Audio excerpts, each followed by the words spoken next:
Rental Car Championship 2016 World Championship Qualifier. With 100 drivers booked in for the British Rental Car Championship 2016, heat allocation has been really important. In the past, and many other championships as well, there's always talk of a heat of death. Some drivers complaining they're against the same tough competition, race in, race out, which affects their chances, making it through to the semi-final and then on to the final. What's been come up with for this year, new for 2016, is a driver heat allocation system by Ken Marsh from the USA, a mathematician from America. He's come up with this new system, and what that does is it ensures that a driver is unlikely to meet the same competitors time and time again. Each time in the 4 heats, the driver should be looking at a different set of competitors and therefore feeling that he or she has a more even chance of making it into the semi-finals, and with luck of course onto the final of BRKC 2016. Now, when a driver's not racing here at Formula Fast, there's no lack of comfort. Nice leather seats, nice little seating area, even a heater there. And there's more to it than that, because this actually has come from Renault, used to be used on the pit wall, and lo and behold, we have the timing screens there which are giving the time to the drivers. Now, if that's not enough, there's a huge projected version right above here. As we can see, 4 drivers are racing here tonight, and their scores and results are up there live as it happens in this, what has to be said is a really, really nice and comfy viewing area for everybody. Now, for me, standing right here is, I'm seeing the biggest changes so far that I've seen in all of Formula Fast as we've been looking around. First of all, this is where I was commentating from for the past couple of years. Great view of the karts and everything else, but now Formula Fast have gone up the game.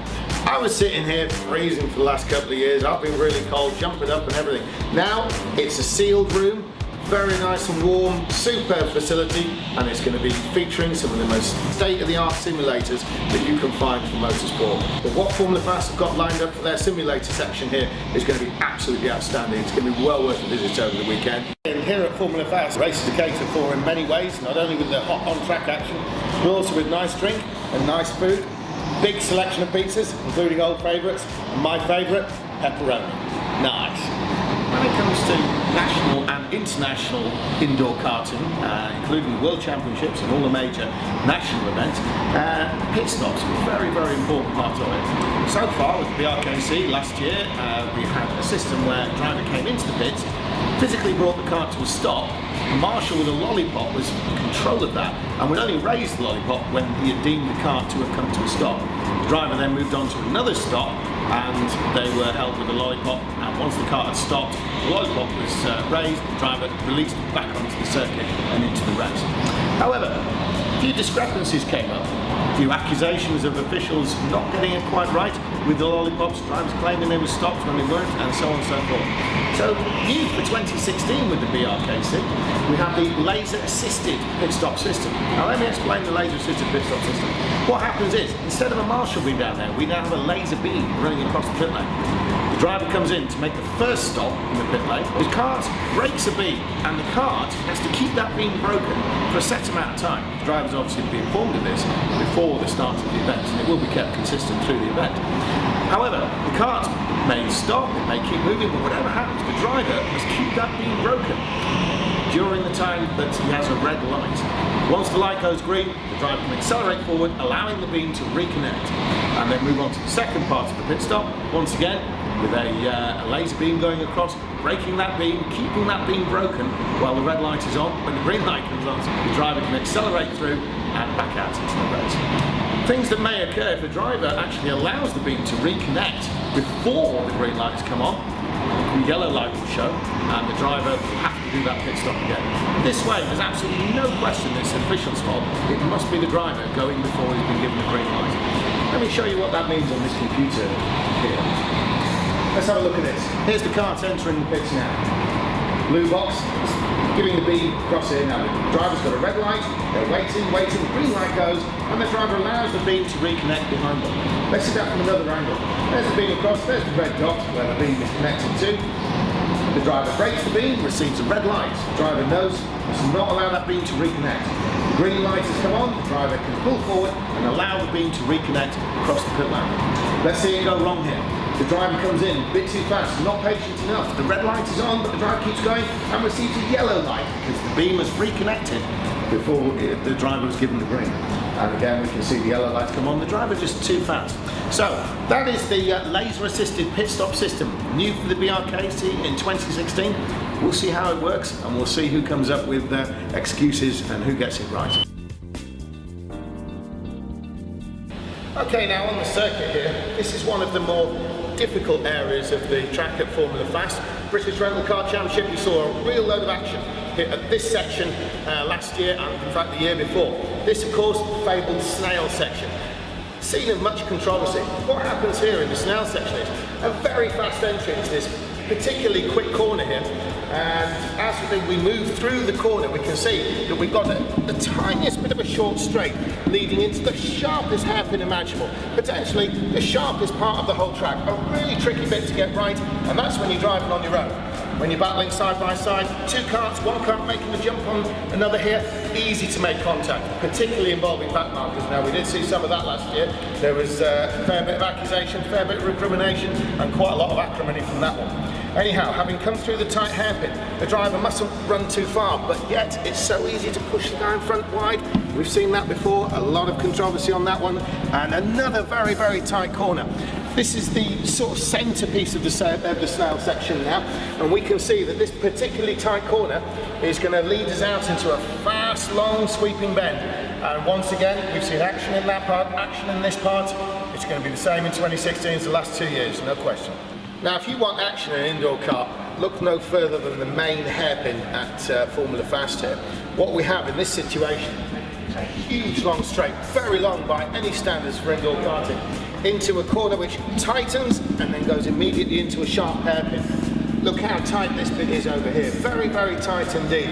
Now what we have is high entry speeds with a lot of braking required, a great place to overtake. Of course, Ruben Boutens, he actually won the championship overall last year with a good move on this corner. Looking down the battle, Ruben Boutens, a great move. Quite a tough move.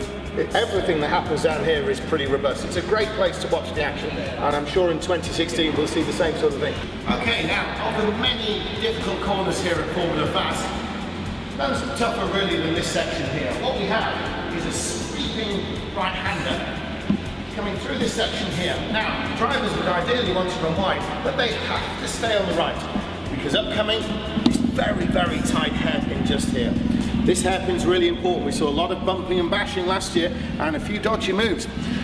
Compounding the troubles here, we have the pit entrance, as we can see just to the side, and the drivers, of course, entering the pits will actually be coming into the hairpin faster than those continuing for another lap. Will we see some bumping and boring in 2016? No question about it, it'll happen down here. Okay, here for the British Rental Car Championship 2016, Formula Fast have this fleet of Sodi karts. Sodi kart, ubiquitous karts across the major European championships, including the World Championship. If we take a little look around, we've got a 200cc engine, we have adjustable pedals, adjustable seats, so no driver can say the car doesn't fit them properly. If we look over here at the side pod, we have the link here for the weights. Everyone weighted up to 90 kilos to ensure weight parity in these Sodi karts. Now, this machine here, as I say, used throughout Europe. I'm going to take to the wheel of one just now. Let me put this helmet on. Looking forward to this. Having raced Sodi karts many times in the British Championship and at world level, I've been looking to see what this machine's really like.